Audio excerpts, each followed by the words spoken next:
গত এক সপ্তাহ ধরে মাদারীপুরে বেড়েছে জ্বর, সর্দি, নিউমোনিয়া সহ ঠান্ডাজনিত রোগে আক্রান্তের সংখ্যা। শিশু, বৃদ্ধ সহ নানা বয়সী রোগীরা ভর্তি হচ্ছেন হাসপাতালে।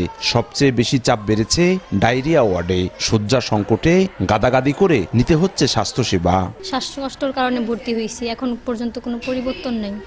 ওর অনেক জ্বর ছিল, জ্বরের তো মুখে হয়েছিল, পুরা মুখ তলাই গেছিল, নিয়েছি, এখন আল্লাহ দিলে একটু ভালো। প্রথম জ্বরের থেকে আমার এই পাতলা পায়খানা, পরে এই সমস্যা, পরে হসপিটালে আসলাম।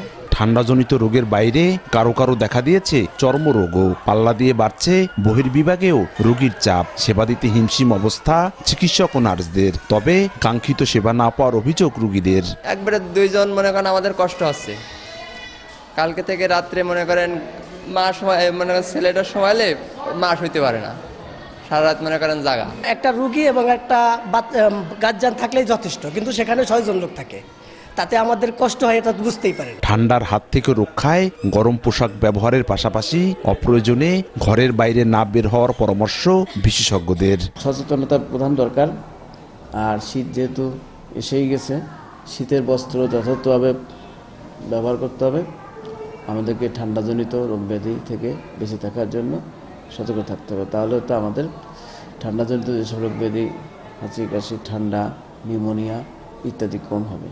গড়ে প্রতিদিন শুধুমাত্র জেলার 250 শয্যা হাসপাতালে আন্তঃবিভাগ ও বহির্বিভাগে 1,500 থেকে 2,000 মানুষ স্বাস্থ্যসেবা নিচ্ছেন। 164 জন জনবলের বিপরীতে রোগীদের স্বাস্থ্যসেবায় কাজ করছেন চিকিৎসক, নার্স সহ 135 জন কর্মকর্তা কর্মচারী।